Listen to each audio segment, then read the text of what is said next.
Hello， 大家好，这期影片我要跟你分享的是，在2022年高通膨的背景之下，美联储又即将要升息和缩表，那我们投资人到底要关注哪些产业才是一个比较好的投资决策？那相信各位也知道，2022年1月份的时候啊，不管是美国大盘 SPY 还是纳斯达克指数 QQQ， 他们都不约而同的进行了大幅度的回调。S&P 500指数啊，最高回调幅度高达 10%，QQ 的话呢，最高回调幅度高达了 15%， 那也非常多的龙头股，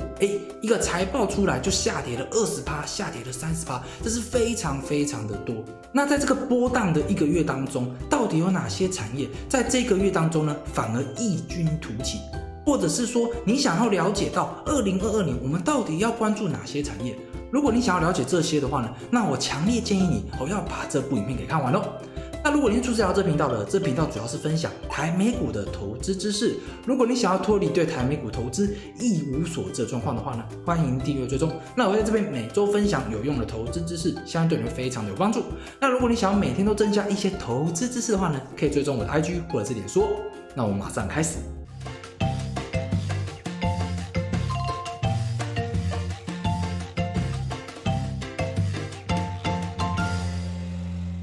首先我们要先知道为什么2022年的时候美联储要开始进行一个紧缩的货币政策，主要的原因就是高通膨。如果持续的高通膨会造成资产持续的贬值，进一步的话呢，可能会造成经济衰退。那为了要防止经济衰退，那美联储在2022年他们的首要目标就是抑制高通膨，所以他们会无所不用其极的，不管是升息还是缩表，都要进一步的来抑制恶性的通膨，就是要将经济衰退的这个可能性降到最低。所以在2022年升息还有缩表，这个紧缩的货币政策是一定会进行的。所以我们投资人呢，一定不能忽视这个短期的一个风险。如果你认为说你是长期投资者，所以你不去了解这些短期的风险的话呢，其实你也是有可能会买在股市的最高点哦。所以我们在未来2022年投资的时候呢，我们到底要关注哪些重点呢？第一个那就是供应链的问题。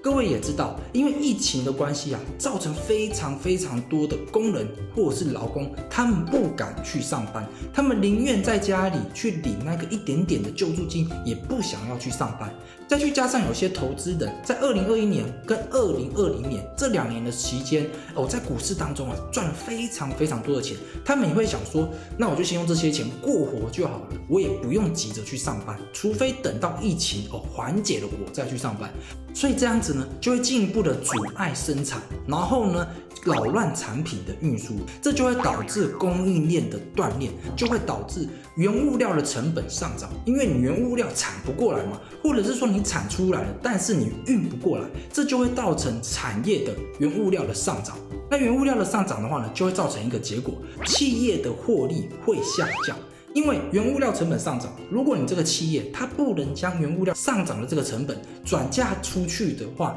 那企业的获利当然就会受到影响嘛。那第3个重点就是升息还有缩表。那升息还有缩表都会从市场当中抽出资金，那升息还会影响到企业的估值。如果你有去对股票去做估算的话呢，你一定会知道一个估算法，那叫做现金流量折现法。它将企业未来可以创造的现金流，然后呢折现到现在大概是多少价值，就是这个意思。所以呢，要是我们现在开始升息的一段时间，那未来的现金折算到现在的话呢，它的价值当然就会下降。那当它的价值下降的话呢，那我们当然会将企业的估值也跟着一起下修，那当然股价也会跟着一起回调咯。那如果是有着高本益比的股票，在这个过程当中更是受到非常大的影响。首先，高本益比的企业，它的价格原本就是投资人对企业未来获利的期许，所以呢，只要企业的未来获利没有如投资人预想的那样的话呢，它就会受到投资人的惩罚。再去加上升息的影响，可谓是雪上加霜所以综合上面3点，我这边再跟大家复习一下，我们在2022年投资的时候呢，到底要注重哪几个要素？第一个要素就是疫情它是否缓解。那这张图的话呢，是有关于疫情在全球确诊人数，如果它的确诊人数还是持续的攀升的话，那就代表说疫情根本就没有缓解。那第二个要素就是我们要看通货膨胀。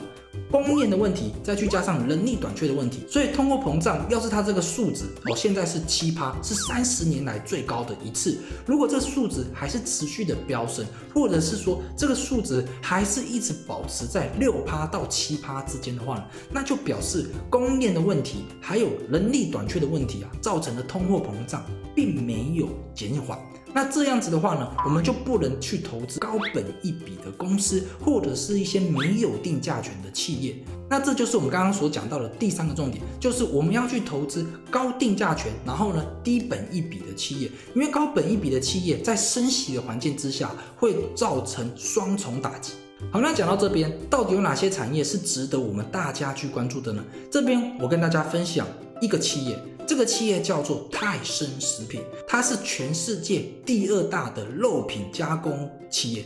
那它在2022年第1季度的财报，它公布出来，它的营业利润率从 9.5% 变成 11.1%， 也就是说，它在高通膨环境之下，它的营业利润率竟然不减反升。为什么会这样？因为在过去几个月当中，泰森食品它将他们的鸡肉、牛肉、猪肉等等商品的费用从10%到30%的涨幅不等所以呢，他将他们自己的成本上升全部转嫁到消费者身上，他们不止没有受到通货膨胀的影响，反而还鱼肉了消费者，不是，他反而还造福了投资人所以这种企业就是有非常强大的定价能力，而且它是属于一个民生必需品，在这种通货膨胀的环境之下，它所受到的影响就会比较小。那我再跟大家分享另外一个例子，这个例子就是宝乔，它是全世界最大日用品的供应商之一，清洁用品还有个人护理还有宠物用品等等的。所以宝乔它在最近这1个月乃至于过去1年它的报酬率也是比我们美股大盘 S&P 500指数还要好上非常非常的多。那这2个股票它都是属于一种民生必需品，如果是在一般的情况之下呢，它的报酬率有的时候甚至会输过大盘，因为它是属于一个比较稳定的一个产品。但是呢，如果在这种高通膨或者是升息缩表的环境之下，这种民生必需品的产业它反而就能异军突起。最后呢，我再跟大家分享一个例子，烟酒行业，它是一个非常成瘾性的产品，而且呢，它比民生必需品还要更加的有定价权。那这边我跟大家分享3家公司，一家是 NO， 一家是 BTI， 一家是 PM， 这3家公司呢都是一个非常大的烟草公司。那这3家公司它从2022年1月份的崩盘当中它几乎没有受到影响，从年初至今涨幅分别是 5% 到 15%。而且烟草行业他们的股息发放都是非常的优渥，在高通膨的环境之下，可以说是一个非常好的类股。那如果你担心你投资美股要被抽30%的股息税的话呢，那你也可以考虑去投资 BTI， 因为 BTI 这档公司它是英国上市的公司，它是不用被扣除30%的股息税哦。那以上5家企业都是我自己有在关注而且有在投资的企业，因为我认为他们在定价权上面可以说是非常的强大。那如果各位有兴趣的话呢，也可以去关注他们。好，那年初至今到底还有哪些产业是我们值得去关注的呢？我们来看一下这个表格，2022年1月份那个整体的一个报酬率的一个表现，它分别有列出了非常多的产业，以及这些产业它到底是涨还是跌。那美股跟台股不一样，美股上涨的话呢是绿色的，那下跌的话呢是红色的。所以我们可以看到，大部分的产业美股上市的公司大部分的产业都是属于红色的，但是有些产业却是属于绿色的。那其实我觉得我们应该要去关注这些绿色的产业，因为这些产业就代表说，在2022年美联储开始释出它要升息还有缩表的环境之下，有哪些产业是我们市场马上就将资金转移过去的产业。那我觉得这些产业在2022年开始升息还有缩表的时候绝对是一个非常好的参考标的。那这些产业有哪些呢？我们来看一下哦。第一个就是属于烟草酒精产业，第二个就是属于金属工业采矿类，第三个就是属于能源类，第四个就是属于人寿保险类，然后第五个就是属于金融产业。那这5个产业啊，就是在2022年1月份的时候啊，他们的报酬啊是超越了美股大盘，而且他们还是属于正报酬的产业。那这些产业的话呢，各位都可以去研究哦。那你觉得还有哪些产业是我们值得注意，但是我却忽略掉的呢？我欢迎你在下方留言，然后跟着我一起讨论哦。那我们这期影片到这边，我是不随车股市，只真心分享价值 Kevin，我们下期影片见，拜拜。好，再来这，应该是没问题。